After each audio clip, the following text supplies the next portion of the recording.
नमस्कार मंडळी, साध्या सोप्या रेसिपीजमध्ये मी पूनम तुम्हाला आज दाखवणार आहे मिक्स पालेभाजीची रेसिपी। त्यासाठी मी अर्धी गड्डी करडईची, अर्धी गड्डी मेथीची आणि त्याच प्रमाणामध्ये कांदापातसुद्धा घेतलेले आहे।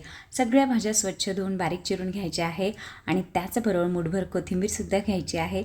तर चला आता फोडणी देऊन घेऊया। त्यासाठी कढईमध्ये एक पळीभर तेल गरम केले आहे, जिरे घालायचे आहेत, हिंग घालायचं आहे, बारीक चिरलेला लसूण घालून घेऊयात आणि नंतर आपण त्यामध्ये ॲड करणार आहोत हिरव्या मिरचीची पेस्ट। साधारणतः 2-3 मिरच्या मी इथे वापरलेल्या आहेत, अर्धा टोमॅटो बारीक चिरलेला आणि कांद्याच्या पातीमधले कांदेसुद्धा या स्टेजलाच ॲड करायचे आहे। परतून घ्यायचे 2 मिनिटासाठी आणि नंतर त्यामध्ये सगळ्या पालेभाज्या ॲड करून घ्यायच्या आहे।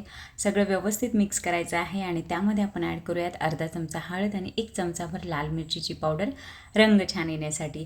आणि कोथिंबीर तेवढी आपण बाजूला ठेवली होती तीसुद्धा आता ॲड करून घेऊयात आणि नंतर आपण या भाजीला वाफ घेऊया साधारणतः 5 मिनिटासाठी मंद आचेवर।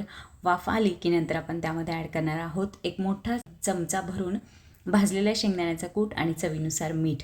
सगळं व्यवस्थित परतून घ्या। भाजीमधलं पाणी सुकलं की आपली भाजी तयार आहे मंडळी। कधी कधी त्याच बोरिंग भाज्या खाण्यापेक्षा असं काहीतरी वेगळं ट्राय केल्यानंतर घरातले सुद्धा आवडीने खातील। त्यामुळे अशी ही वेगळ्या चवीची आणि वेगळ्या प्रकारची भाजी नक्की बनवून बघा। Thank you so much, bye bye.